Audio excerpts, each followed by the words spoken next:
ഇന്ന് അനിയനും അനിയത്തിയും ഇങ്ങോട്ട് വരുന്നുണ്ട്. സാധാരണ എപ്പോഴും ഞങ്ങൾ ഒരുമിച്ച് കൂടുന്ന സമയങ്ങളിൽ ഒന്നെങ്കിൽ ബീഫോ അല്ലെങ്കിൽ ചിക്കനോ അങ്ങനെ എന്തെങ്കിലും ഡിഷസൊക്കെ ആയിരിക്കും എല്ലാവർക്കും ഇഷ്ടവും ഇത് തന്നെയാണ് ഉണ്ടാക്കാറ്. പക്ഷെ ഇത്തവണ ഒരു വെറൈറ്റി പിടിച്ചാലോ എന്ന് വെച്ചിട്ട് ഞങ്ങൾ ചെയ്ത് നോക്കിയതാണ് പൊതിച്ചോറ്.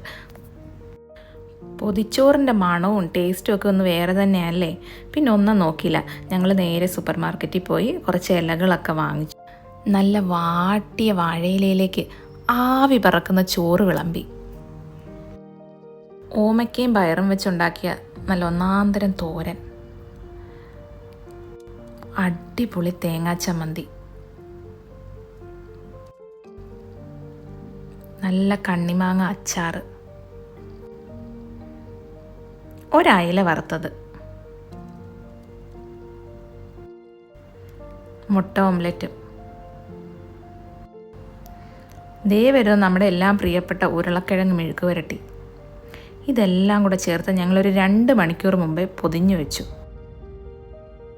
ഇതുപോലെ ഒരു 7-8 പൊതികൾ ഞങ്ങൾ പൊതിഞ്ഞു. ആ ഇല തുറക്കുമ്പോൾ ഒരു മണമുണ്ടല്ലോ.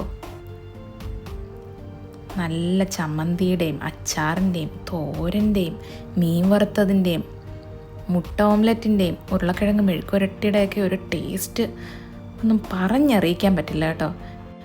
എല്ലാവരും ഭയങ്കര സന്തോഷത്തിലായിരുന്നു. കാരണം കുറേ നാളുകൾക്ക് ശേഷമായിരുന്നു നമ്മൾ വീട്ടിൽ പൊതിച്ചോറുണ്ടാക്കുന്നത്. ഒക്കെ ഒരു പഴയ ഓർമ്മയായിരുന്നു. പണ്ട് സ്കൂളിൽ പോയതും പൊതിച്ചോറ് കൊണ്ടുപോയി കഴിച്ചതും കൂട്ടുകാരുടെ ഒപ്പം ഇരുന്നതും. ഇപ്പോൾ പൊതിച്ചോറെന്ന് കേൾക്കുമ്പോഴേ വായിൽ വെള്ളം ഊറും. അത്രയ്ക്ക് കൊതിയും പിന്നെ നല്ല ഒരു പഴയ ഓർമ്മയാണ് നമുക്ക് എല്ലാവർക്കും പൊതിച്ചോറല്ലേ. അങ്ങനെ ഇന്നത്തെ ലഞ്ചിൽ ഞങ്ങളുടെ മനസ്സും വയറും നിറഞ്ഞു.